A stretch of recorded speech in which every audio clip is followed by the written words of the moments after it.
Good morning kabayan, si Dupont po ito ng Dupont Balikbayan Box dito po sa Houston, Texas. Announce lang po natin ulit ang ating mga shipment para sa July ay itong dalawang magkasunod.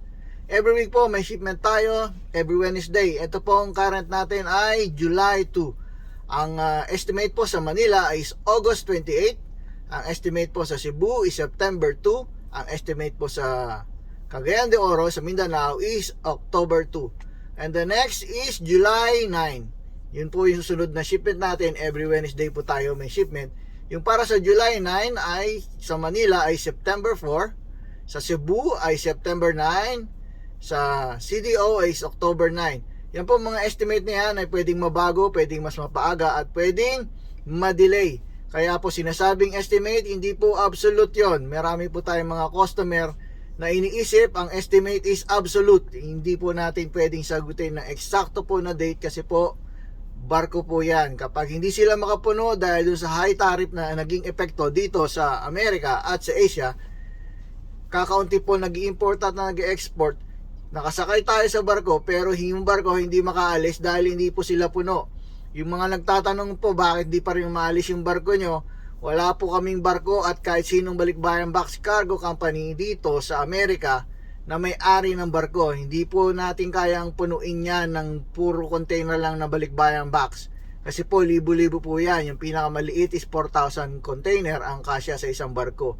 Hindi po natin kayang punuin sa isang buwan sa buong Amerika na maka 4,000 container sa isang barko. Hindi tayo makakapag-ari ng isang barko na ganun karami. Kahit magsama-sama lahat ng cargo company ay hindi po magagawa yon. Kaya kapag may delay po ang isang company, lahat po sila nadidelay. May kumpanya naman na parang hindi nadidelay kasi, for example, 4 na container sila sa isang buwan. Yung unang dalawa nila nagkasabay.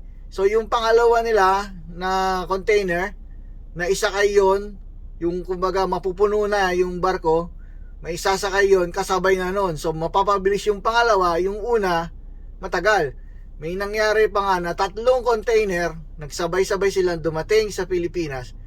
So nasabi ng mga ibang customer sa ibang cargo company daw, mabilis daw yung ganito. Sabi namin, meron din kami mabilis kasi nga inabutan namin yung barko na yon na hindi pa rin napupuno. Nadagdag kami sa pampapuno.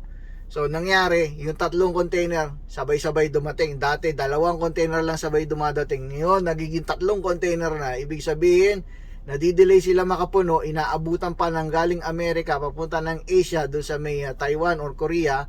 Doon sila makakapuno. Naaabutan ng pinadala natin na bago na naman na container doon sa Asia, yung barko na same na papunta naman ng Pilipinas. Wala pong diretso ng Pilipinas. Kahit galing pa ng California yan, hindi yan makakadiretso ng Pilipinas dahil kakaunti ang import-export ng Pilipinas. Pagdating naman doon sa Taiwan o kaya sa Hong Kong or sa Korea or sa Singapore, kung saan man sila magta-transship, ang tawag doon transship, yung nililipat yung mga container sa mas maliit na barko. Yung mas maliit na barko na yun ay minsan mas nasa short pa sila sa paglo-load ng mga container. Hindi nila mapuno rin kasi nga dahil nga diyan sa high tariff. So yung binaba nila yung percentage na 50% ay napakalaki pa rin po noon. Hindi pa rin po yun maganda para sa mga importer at exporter. Kaya hindi pa rin sila nag-i-import at hindi pa rin sila nag-export. Halimbawa na lang kung ang produkto mo, ang binebenta mo ay $10, tapos ang babayaran mo ngayon ay $15 na. So parang kalahati ng presyo na yun ay dinagdag mo para lang doon sa tariff na yun. So hindi pa rin practical sa iba. Pero pagdating nitong Pasko, yung Christmas season, mapipilitan silang kagating yan. Although may mga tutuloy, may mga hindi, nabawasan sila kasi may mga ayaw na mag-import-export ng mga businessman. May organization po kami ng mga importer at exporter na nag-uusap-usap tungkol dyan. At yung mga Balikbayan Box Company, meron dyan iba na miyembro nun, meron ding hindi. So yung dati namin pinag-anuhan na pinaglolodan ko dati na nung dati pa yung kaibigan natin na buhay pa rin naman yung business niya hanggang ngayon.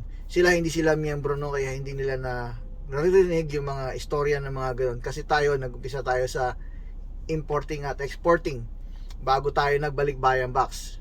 So yung balikbayan box naman, nakakatulong yung impormasyon ng mga importer-exporter na organization sa mga nangyayari. Yung balita naman po na isa na nagkamali na isang kumpanya na nakapag-import, lumalabas na inimport nila sa Pilipinas yung mga drugs na nahuli ng custom. Hindi po lahat ng cargo company ay ganoon. So maging maingat po tayo mga cargo company, mga balikbayan box company. Huwag po tayong tatanggap basta-basta ng napakarami na box o sobrang bigat na parang solid na may mga parang laman na powder, ganyan. Huwag po natin tatanggapin. Sabihan nyo rin po yung mga agent nyo, kasi po maapektuhan ng permit nyo. Yung lagi na kayong i-inspectin, pag in-inspect kayo, alam nyo naman po yun, magsisingil sila sa inyo ng malaki na napaka-unreasonable price. Trabaho nila mag-inspect, pero babayaran mo sila para inspecting ka. Yun yung masakit dito sa importing and exporting. So yung mga kabayan natin, mag-ingat po kayo kapag nagpadala po kayong ganyan, ite-trace po kayo nun. Lalo na yon yung sa sinasabi nila ng kumpanya na yon, ang nabalitaan ko sa custom, sinabi ay pinpointed na kung sino yung sender dahil merong address at merong telephone number yung sender.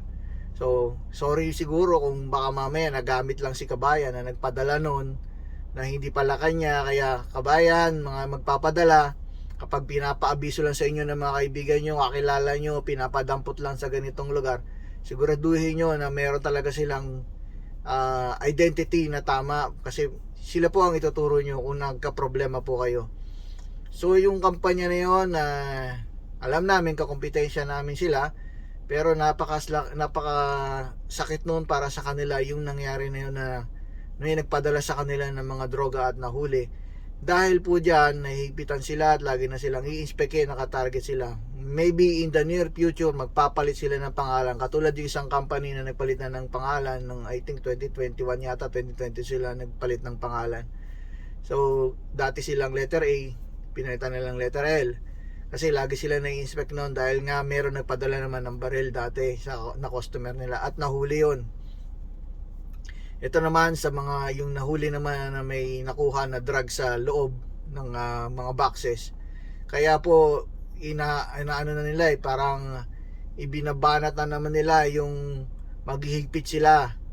Yung mag-uumpisa na naman sila magbukas ng balikbayan box. Salamat na lang din doon kay Longares na presidente ng mga balikbayan box company na nagko-custom doon sa Pilipinas. Buti na lang may balikbayan box company siya at tumutulong siya na argumento siya doon sa custom na hindi mo dapat buksan ng mga balikbayan box. At kung i-x-rayin nyo ng isa-isa yan, mas matagal yan, kasi nga pag niloload yan, matagal. Nung pinipick up yan ng mga agent, marami silang agent para mabilis makapagpuno. Pero kapag kakaunting agent, matagal yan makapuno isang buong container. I-imagine nyo na yan, kung mag-i-x-ray kayo ng isa-isa, sabihin nating mga 30 seconds isa, may 400 boxes sila, tapos minsan hihinto pa, magkikwentuhan pa, kakain pa sila, magbe-break pa sila, matagal mangyayari yon. So isang container baka abutin ng isang buwan doon sa Pilipinas bago nila matapos mag-inspect. So hindi tayo pabor sa mga yon. Kaya salamat kay Mr. Longares, yung ginagawa mo para sa lahat po ng balikbayan box company. Yung mga kabayan natin naman pala na isa pa to na kina-complain ng ating mga agent, kapag hindi po kayo marunong mag-tracking online, malaki po magiging problema nun kapag mali ang na-input ng delivery team sa telephone number nyo. Ibig sabihin yun din yung naibigay na telephone number sa delivery team sa Pilipinas. Yung pinadala nyo na box na nilagay nyo ay mali yung telephone number, tapos gusto nyo i-correct dahil nakita nyo nakalagay din doon sa may online tracking, ay makikorek natin ng maayos. Yung iba naman ayaw maglagay ng telephone number sa box, dapat po ilagay po yung telephone number sa box. Kasi po, di bali nang hindi nila makita sa online yung tama, basta nakita nila sa box na tama, okay po yun. Pero para paki-double check po, wag po yung kampante na hintayin ko na lang, darating din yan. Tapos pagka nagka-delay, magagalit ka. Hindi naman natin kayang itulak yung barko. Hindi naman natin kayang punuin lang natin. Tayo lang na lahat ng balikbayan box sa isang buong barko. Hindi natin kaya lahat yun. Kahit magsama-sama pa lahat ng mga Balikbayan Box Company ay hindi po kaya yon. Yung pagpapadala po ng Balikbayan Box, Sea Cargo, mag-expect ka ng mabilis o mag-expect ka ng delay. Kaya mag-adjust ka ng mabuti at i-expect mo na hindi yan ganun katama lagi. Maraming beses kami natama. Meron kaming last year 97% yata kasi nag-increase kami ng speed. 97% lahat mabilis. Iilan lang yung hindi mabilis. Yun lang yung inaabot ng malapit ng magpasko, October na sila nagpadala. Natural lang yun, talagang late ka na para sa Pasko, October ka nagpadala. Tsaka yung Mayo noon na puro bagyo sa Pilipinas, yun po yun. Kaya nagkaroon kami ng 3% na delay dahil sa mga panahon na yun. Itong ngayon, mukhang tataas yung percentage ng delay. Baka abutin kami ng 6% na delay. Kasi yung tariff na yan, sunod-sunod po ang epekto sa mga importer at exporter. Ayaw nila mag-business, yung iba hindi maka-adjust. Kasi napakalaki ng babayaran. Kaya nga nang sinabi ko sa inyo, kung bibilihin mo, kung yung produkto is $10 lang, magbabayad sila ng $5 na dagdag. So bali $15 na, tapos ibebenta pa sa iyo. Ibig sabihin ayaw mong bilhin. Kunyari kung consumer noon na binibenta na $15 na, dati mo nabibili ng $10, ayaw mo na rin. So iniisip ng importer exporter ng mga businessman, hindi siya profitable para gawing business unless ay necessity ito, katulad ng mga pagkain, gamot, mga ganyan. Ang pagkain hindi naman nila tinataksan na mataas yan. Kahit pumunta ka sa mga grocery dito sa mga Pilipino, hindi ka nila tinataksan, binibenta lang nila sa yung mga produkto. So yung mga may serbisyo lang, katulad ng restaurant, yan, kasi may service sila, may tax yun. Pero yung mga ini-import export, may tax yung yung buong container, hindi lang yung laman, pero dinideclare yung value ng buong container. Sa Balikbayan Box, wala tayong tax yan. Kaya tayo nagkakaroon ng privilege ng mga Pilipino. Pag pinipick up box nyo, hindi kayo nagbabayad ng tax. So salamat kabayan sa mga nanood. Sana po naliwanagan po tayo, ha.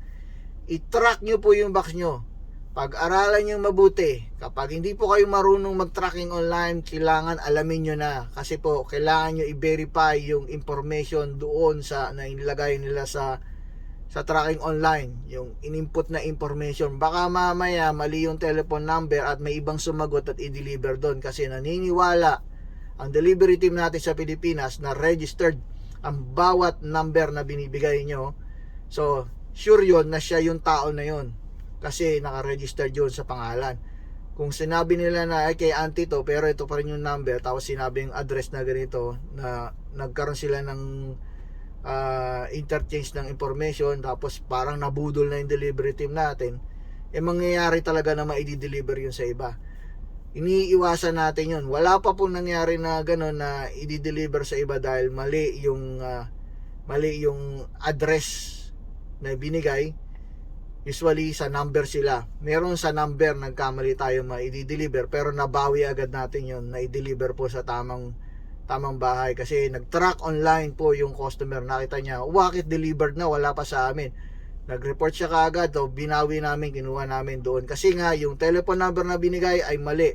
Yung kausap binigay yung bagong address, sabi dito na kami nakatira. So buti na lang yung tao na yun, kapareho nga niya ng pangalan, pero honest siya, binigay niya kasi kamag-anak niya pala yung nagpadala. Mayroon silang problem sa pamilya nila, so hindi natin masasaklaw pa yun kung anong problema nila. So kabayan, hanggang dito na lang po. Blessed Sunday po. I-track nyo po online yung box nyo. Tignan nyo po kung tama informasyon. Kunyari kakaalis nitong July 2, i-tracking nyo po. Salamat po. Kailangan po i-verify po. Hanggang sa muli po, si Dupont Balikbayan Box. Pasensya na, mabilis magsalita kasi hanggang 15 minutes lang ang Facebook ngayon sa ating mga video. Salamat po. Bless everyone.